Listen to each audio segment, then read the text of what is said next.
നമസ്കാരം and welcome back to yet another video. എല്ലാവരും സുഖമായിട്ടിരിക്കുന്നതായിരിക്കുന്നു. അഗെയിൻ നമ്മൾ വീണ്ടും ഒരു റിയൽ മേർഡർ സ്റ്റോറി ആയിട്ടാണ് വരുന്നത്. ഈ കേസ് ചിലപ്പോൾ ഒരു പക്ഷേ നിങ്ങൾ കേട്ടിട്ടുണ്ടായിരിക്കും. ഇതൊരു മേർഡർ സ്റ്റോറിയാണ്. പക്ഷേ ഇതിൽ ഒരു ചെറിയൊരു ഈ വിക്ടിമിൻ്റെ ഭാഗത്തുനിന്ന് മാത്രമല്ല, ഈ ഒരു മേർഡർ സ്റ്റോറി കഴിഞ്ഞ് ഈ കൊല ചെയ്തു എന്ന് പറയപ്പെടുന്ന വ്യക്തി കൺവിക്റ്റഡ് ആയി ആളെ തൂക്കിലേറ്റിയതിന് ശേഷം, അയാളുടെ വധശിക്ഷ നടപ്പിലാക്കിയതിന് ശേഷമാണ് ഈ ക്രൈമിൽ രണ്ട് സൈഡ് ഈ ഒരു കേസിനുണ്ടായത്. ഞാനിവിടെ സംസാരിക്കാൻ പോകുന്നത് നിങ്ങൾ കേട്ടിട്ടുണ്ടാവും, ധനഞ്ജയ് ചാറ്റർജി എന്ന് പറഞ്ഞിട്ടുള്ള ഒരു വ്യക്തിയുടെ, ഒരു watchman, security guard from Kolkata. പുള്ളിയുടെ ഒരു ഹാങ്ങിങ് റിലേറ്റഡ് ആയിട്ടാണ്, തൂക്കിക്കൊല റിലേറ്റഡ് ആയിട്ടാണ്. ഹേതൽ പാരേഖ് എന്ന് പറഞ്ഞിട്ടുള്ള ഒരു 15 വയസ്സുള്ള ഒരു പെൺകുട്ടിയുടെ കൊലപാതകം റിലേറ്റഡ് ആയിട്ടാണ് നമ്മുടെ ഇന്ത്യയിൽ 21st സെഞ്ച്വറിയിൽ ഫസ്റ്റ് ഹാങ്ങിങ് നടന്നിട്ടുള്ളത്. അതായത് 21ാം നൂറ്റാണ്ടിലെ ആദ്യത്തെ തൂക്കുകയർ കിട്ടിയത് ഈ ധനഞ്ജയ് എന്ന് പറഞ്ഞിട്ടുള്ള വെസ്റ്റ് ബംഗാളിൽ വന്നിട്ടുള്ള ഒരു വ്യക്തിക്കാണ്. ആളൊരു സെക്യൂരിറ്റി ആയിരുന്നു ഒരു അപ്പാർട്ട്മെൻറ്റിൽ. അപ്പോൾ ഈ ഒരു സ്റ്റോറി നിങ്ങൾ എത്ര പേര് കേട്ടു എന്നറിയില്ല. ഈ ഒരു സ്റ്റോറിയുടെ പുറകിൽ ഒരു മൂവി വരെ റിലീസ് ചെയ്തിട്ടുണ്ട്. ബംഗാളി മൂവി വരെ ഈ ഒരു സ്റ്റോറി ബേസ് ചെയ്തിട്ട് റിലീസ് ചെയ്തിട്ടുണ്ട്. আমি নাই তো, আমি তো সম্পূর্ণ নির্দোষ আছি। তো কোর্টে তো আমি বলেছি এবং উকিলকে ডেকে বলেছি, সকলে বলেছি, কিন্তু আমার উপরে চক্রান্ত হচ্ছে। তো मगर फिर भी तो मैं इंसान हूँ कि हमारा भी दिल में कभी कभी दर्द होता है कि ये साला काम ठीक नहीं है। ধনঞ্জয় জানতো না যে সততা নিজে থেকে প্রমাণ করা যায় না, ইওর অনার। অভিযুক্ত শ্রী ধনঞ্জয় চ্যাটার্জি হেমা পারেখের ফ্ল্যাটে যান, ফ্ল্যাট নম্বর 3 তে বেল দেন এবং শুধুমাত্র সার্কামস্ট্যান্সিয়াল এভিডেন্স। ദയവ് ചെയ്ത് ഈ ഒരു സ്റ്റോറി കംപ്ലീറ്റ് കണ്ടതിന് ശേഷം ഒരു ഇൻഫ്ലുവൻസിലെത്താൻ ശ്രമിക്കുക. കാരണം എന്താ വെച്ചാൽ ഇതിൽ ചെറിയൊരു സിമ്പതിയുടെ എലമെൻറ്റ് എവിടെയോ ഈ പറയുന്ന ഈ കൊലയാളി എന്ന് പറയപ്പെടുന്ന വ്യക്തിക്ക് കിട്ടുന്നുണ്ടോ എന്ന് എനിക്ക് ഈ ഒരു സ്റ്റോറി ഞാൻ കേട്ട സമയത്തും കണ്ട സമയത്തും എനിക്ക് ഫീൽ ചെയ്തു. നിങ്ങൾക്കും അതേ ഫീലിംഗ് കിട്ടണോ എന്നറിയാൻ ഈ കംപ്ലീറ്റ് സ്റ്റോറി വാച്ച് ചെയ്യേണ്ടതാണ്. ഈ സ്റ്റോറി നടക്കുന്നത് ആനന്ദ് അപ്പാർട്ട്മെൻറ്റ്സിലാണ്, വെസ്റ്റ് ബംഗാളിൽ വെച്ചിട്ട്, കൊൽക്കത്തയിൽ. ഇവിടെ ഒരു പരേഖ് ഫാമിലി, ഗുജറാത്തിൽ നിന്നായിരുന്നു ബേസിക്കലി അവർ വന്നിരുന്നത്. നാഗർദാസ് പരേഖ് എന്ന് പറഞ്ഞിട്ടുള്ള ഒരു ജ്വല്ലറി ബിസിനസ്മാൻ, അവരുടെ വൈഫ് യശോമതി ബേൻ, കൂടെ 2 മക്കൾ ഭാവേഷ് പാരേഖും ഹേതൽ പാരേഖും, ഇവർ ഒരുമിച്ചാണ് കൊൽക്കത്തയിലുള്ള ആനന്ദ് അപ്പാർട്ട്മെൻറ്റ്സിലേക്ക് താമസം മാറുന്നത്. നാഗർദാസ് പാരേഖും മോൻ ഭാവേഷ് പാരേഖും 2 പേരും ബിസിനസ് നോക്കിയിരുന്ന സമയത്ത് ഹൗസ് വൈഫായി നിന്നിരുന്നു. വീടിൻ്റെ കാര്യങ്ങൾ കംപ്ലീറ്റ് കൺട്രോൾ ചെയ്തിരുന്നത് ഇവരുടെ വൈഫായിട്ടുള്ള യശോമതി ബേനായിരുന്നു. നമ്മുടെ ഈ ഒരു സ്റ്റോറിയിൽ കൊല ചെയ്യപ്പെട്ടിട്ടുള്ള, ബ്രൂട്ടലി റേപ്പ് ചെയ്ത, അല്ലെങ്കിൽ സെക്ഷൽ അസോൾട്ടിലൂടെ കൊല ചെയ്യപ്പെട്ടിട്ടുള്ള ഹേതൽ പാരേഖ് അന്ന് 10th സ്റ്റാൻഡേർഡിൽ പഠിക്കുന്ന ഒരു പെൺകുട്ടിയായിരുന്നു. ഈ ഒരു കേസിൽ അക്യൂസ്ഡായി, കൺവിക്റ്റഡായി, തൂക്കിലേറ്റപ്പെട്ടിട്ടുള്ള ധനഞ്ജയ് എന്ന് പറയുന്ന വ്യക്തി 1987 ആനന്ദ് അപ്പാർട്ട്മെൻറ്റ്സിൽ സെക്യൂരിറ്റി ജീവനക്കാരനായി വരുന്നത്. പക്ഷേ ഈ ഒരു സ്റ്റോറിയിലേക്ക് കടക്കുന്നതിന് മുന്നേ ചെറിയൊരു ഇൻട്രൊഡക്ഷൻ അല്ലെങ്കിൽ ചെറിയൊരു ഫ്ലാഷ് ബാക്ക് നമുക്ക് ധനഞ്ജയുടെ പേഴ്സണൽ ലൈഫിലേക്ക് പോകാനുണ്ട്. 1989 ധനഞ്ജയ് പൂർണിമ എന്ന് പറഞ്ഞ ലേഡിയെ കല്യാണം കഴിക്കുന്നത്. പക്ഷേ ഈ കല്യാണം ധനഞ്ജയ് BSFലെ സോൾജറാണ്, BSFലെ ഉദ്യോഗസ്ഥനാണ് എന്ന് പറഞ്ഞിട്ടായിരുന്നു ഈ കല്യാണം നടത്തിയിട്ടുള്ളത്.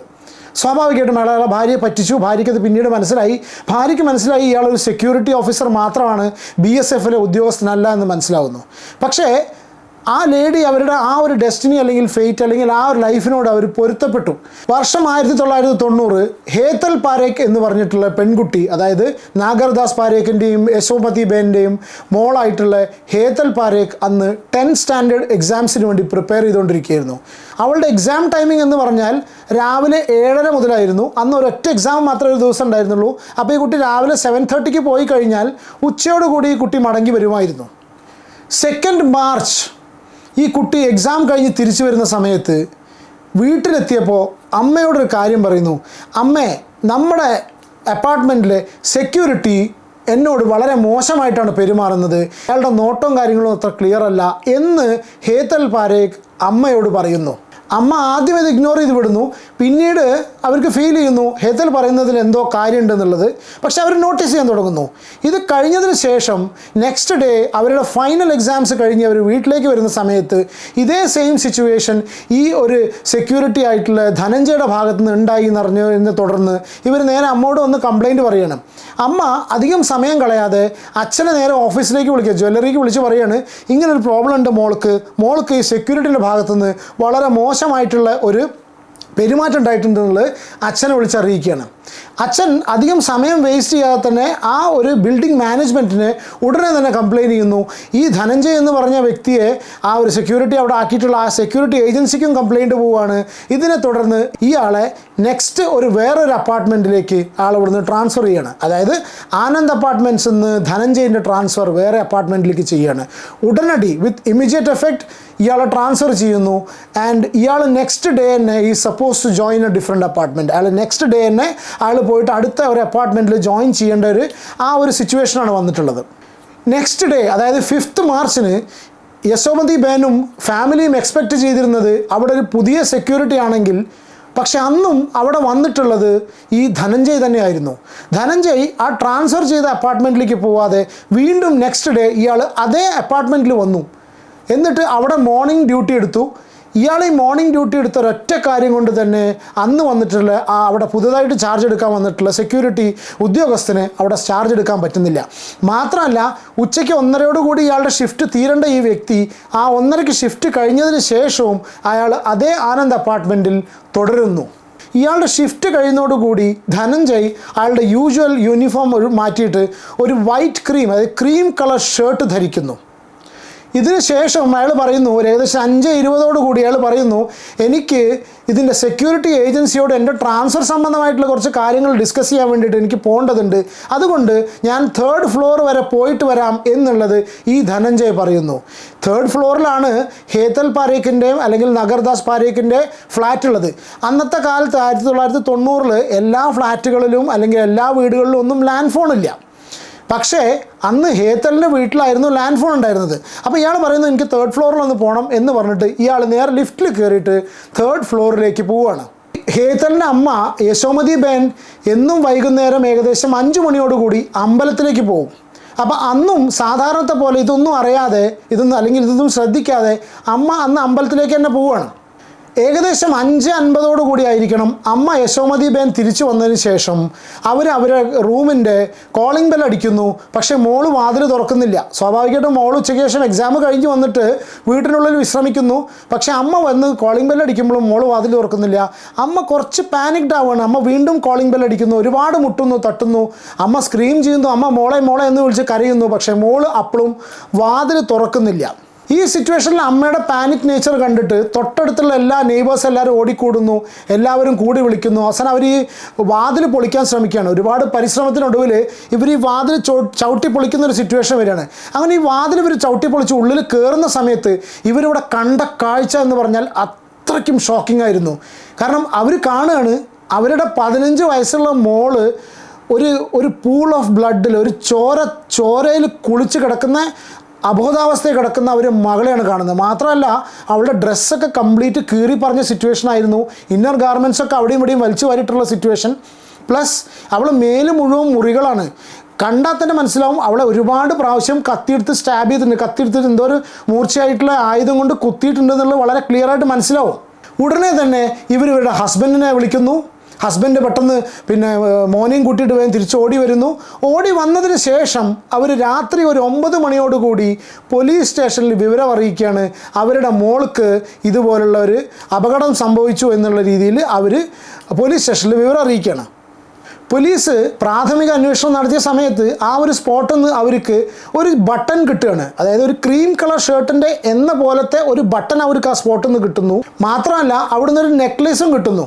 അത് ഒരു പക്ഷേ ചിലപ്പോൾ ആരാണോ ഈ കുട്ടിയെ ആക്രമിക്കാൻ വന്നിട്ടുള്ളത് അവരുടെ കയ്യിൽ നിന്ന് അറിയാതെ വീണ് പോയതായിരിക്കാം എന്ന് തോന്നപ്പെടുന്ന രീതിയിൽ ഒരു നെക്ലേസും കിട്ടുന്നു. അധികം സമയം വേസ്റ്റ് ചെയ്യാതെ ഇതൊരു മർഡർ കേസാണെന്നുള്ള ഒറ്റ കണ്ടീഷൻ കൊണ്ട് തന്നെ പോലീസ് ഈ ബോഡി പോസ്റ്റ്മോർട്ടത്തിന് അയക്കുകയാണ്. പക്ഷേ ഈ ഒരു ചെറിയൊരു കാര്യം പോലീസ് അവിടെ നോട്ടീസ് ചെയ്തത് എന്താണെന്ന് വെച്ചാൽ, ഈ ഒരു ഇൻസിഡൻറ്റ് ഉണ്ടായത് ഈവനിങ് ആണെങ്കിലും വൈകുന്നേരം 9 മണിയോട് കൂടിയാണ് ഈ അച്ഛൻ പോലീസിന് ഈ ഒരു ഇൻസിഡൻറ്റ് റിപ്പോർട്ട് ചെയ്തിട്ടുള്ളത്. അപ്പോൾ ഇത്രയും അവേഴ്സിൻ്റെ ഡിഫറൻസ് എന്തുകൊണ്ട് വന്നു എന്നുള്ളത് അപ്പോഴും അവർക്ക് അവിടെ ജസ്റ്റിഫൈ ചെയ്യാൻ പറ്റിയിട്ടില്ല. മാത്രമല്ല, അമ്മ യശോമതിബേൻ്റെ മൊഴിയിൽ അവർ പറഞ്ഞ കാര്യങ്ങളിൽ ഒരുപാട് ഡിഫറൻസ് ഉണ്ടായിരുന്നു, ഒരുപാട് വൈരുദ്ധ്യങ്ങൾ ഉണ്ടായിരുന്നു അതിൽ. മാത്രമല്ല, ഇവരിവിടെ ചെക്ക് ചെയ്ത സമയത്ത് ഇവരുടെ റൂമിൽ നിന്ന് ഒരു ക്ലോക്ക് മിസ്സിംഗ് ആയിരുന്നു. അതായത് ഒരു ക്ലോക്ക് മാത്രമേ അന്ന് അവിടുന്ന് മിസ്സിംഗ് ഉണ്ടായിരുന്നുള്ളൂ. ഉടനടി അവിടെയുള്ള മറ്റ് സെക്യൂരിറ്റിയും മറ്റുള്ള ഉദ്യോഗസ്ഥരെയും ഹൗസ് കീപ്പേഴ്സിനെയൊക്കെ ചോദ്യം ചെയ്ത സമയത്ത് അവർ ഈ ധനഞ്ജയ് അങ്ങനെ 5:20 മുകളിലേക്ക് കയറിപ്പോയിരുന്നു. മാത്രമല്ല, ഇയാൾ 3rd ഫ്ലോറിലേക്കാണ് പോയിരുന്നത്, ഇയാൾ ഉച്ചയ്ക്ക് ഷിഫ്റ്റ് കഴിഞ്ഞതിന് ശേഷവും ഇയാൾ ഇവിടുന്ന് വിട്ടുപോയിട്ടില്ല എന്നുള്ള കാര്യങ്ങൾ, പ്ലസ് ഇയാളൊരു ക്രീം ഷർട്ടാണ് ഇട്ടിരുന്നത്, അയാളുടെ വില്ലേജിൽ ഒരു ഫംഗ്ഷൻ അറ്റൻഡ് ചെയ്യാൻ പോകണം എന്ന് പറഞ്ഞിരുന്നു എന്നുള്ള കാരണങ്ങളെല്ലാം ഇവിടെയുള്ള എല്ലാവരും പോലീസിനെ അറിയിക്കുകയാണ്. മാത്രമല്ല, ഇവിടെ ഈ നാഗർദാസ് പാരേഖ് ഒരു കാര്യം കൂടി പോലീസിനോട് പറയാണ്, പണ്ട് എൻ്റെ മോള് ഒരു ഇഷ്യൂ റിപ്പോർട്ട് ചെയ്തിട്ടുണ്ട്, അവളെ വളരെ മോശമായിട്ടുള്ള രീതിയിൽ നോക്കുക, അവളോട് വളരെ മോശമായ രീതിയിൽ സംസാരിക്കുക എന്നുള്ള ഒരു സിറ്റുവേഷൻ ഈ ധനഞ്ജയ് എന്ന് പറഞ്ഞിട്ടുള്ള ഈ ഒരു വ്യക്തിയുടെ ഭാഗത്തു നിന്ന് ഉണ്ടായിരുന്നു എന്നുള്ള കാര്യം കൂടി പോലീസിനെ ഇയാൾ അറിയിക്കുകയാണ്. ഉടനടി പോലീസിൻ്റെ സസ്പിഷൻ കംപ്ലീറ്റ് ധനഞ്ജയ് എന്ന് പറഞ്ഞിട്ടുള്ള സെക്യൂരിറ്റിയുടെ നേരെ പോവുകയാണ്. പോലീസ് ധനഞ്ജയന് വേണ്ടിയിട്ട് എല്ലാ സ്ഥലത്തും സെർച്ച് ചെയ്യുന്നു, പക്ഷേ ധനഞ്ജയനെ കിട്ടുന്നില്ല. അങ്ങനെ 2 മാസം കഴിഞ്ഞ് 12 മെയ്ക്ക് ധനഞ്ജയൻ്റെ ഗ്രാമത്തിൽ നിന്ന് അറസ്റ്റ് ചെയ്യാണ്. ഇത് ഇത്രയും സെൻസേഷനായിട്ടുള്ളൊരു കേസാണ്. 15 വയസ്സുള്ള ഒരു കുട്ടിയാണ് മരിച്ചിട്ടുള്ളത്, റേപ്പ് ചെയ്ത് കൊല്ലപ്പെട്ടിട്ടുണ്ട്. റേപ്പ് എന്ന് പറയുന്നില്ല, സെക്ഷൽ അസോൾട്ട് എന്നാണ് അന്ന് പറഞ്ഞിട്ടുള്ളത്. അങ്ങനെ ചെയ്ത് കൊല്ലപ്പെട്ടൊരു സിറ്റുവേഷൻ ആയതുകൊണ്ട് മീഡിയ കവറേജ് വേണ്ടോളം ഇത് ഈ ഒരു കേസിന് കിട്ടുകയാണ്. അപ്പോൾ മീഡിയ കവറേജ് കിട്ടിയോടുകൂടെ തന്നെ എല്ലാവരും ഈ ധനഞ്ജയാണ് ഈ ഒരു കുറ്റം ചെയ്ത് എന്നുള്ള കാര്യം അയാളുടെ പേരിൽ മുദ്ര കുത്തിയിരുന്നു. അന്ന് പബ്ലിക് ടോക്ക് മീഡിയ എല്ലാം പറഞ്ഞിരുന്നത് ധനഞ്ജയ് എന്ന് പറഞ്ഞ വ്യക്തിയാണ് ഈ ഒരു കുറ്റകൃത്യം ചെയ്തതെന്നുള്ളതാണ്.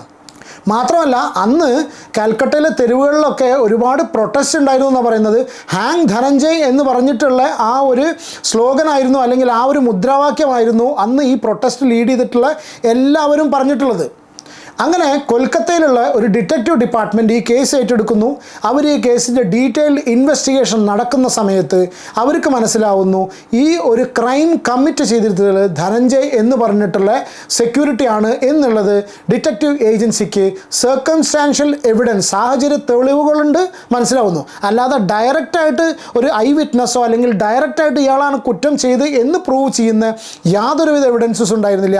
ആകെ ഉണ്ടായിരുന്നത് ഇതുപോലുള്ള സർക്കംസ്റ്റാൻഷ്യൽ എവിഡൻസസ്. ക്ലോക്ക് മിസ്സിംഗ് ആണ്, അവിടുന്ന് ബട്ടൺ കിട്ടി, ഇതുപോലുള്ള കാര്യങ്ങളല്ലാതെ വേറെ എവിഡൻസ് ഒന്നുമില്ല. അപ്പോൾ ഈ സർക്കംസ്റ്റാൻഷ്യൽ എവിഡൻസസ് കൊണ്ട് ഈ വ്യക്തിയാണ് ഈ ഒരു കുറ്റം ചെയ്ത് എന്നുള്ളത് ഇവർ സ്ഥിരീകരിക്കുന്നു. പിന്നീട് കണ്ടതെന്ന് വെച്ചാൽ അലിപൂർ സെഷൻസ് കോർട്ടിൽ ഈ ട്രയൽസ് നടക്കുന്ന സമയത്ത് അന്ന് ഇതിലൊന്നും പെടാത്ത ഒരുപാട് സാക്ഷികൾ വന്നിട്ട് ഈ കോർട്ടിൽ ധനഞ്ജയ്ക്ക് അഗെയിൻസ്റ്റ് ആയിട്ട് മൊഴി കൊടുക്കുന്നൊരു സിറ്റുവേഷൻ ഉണ്ടായി.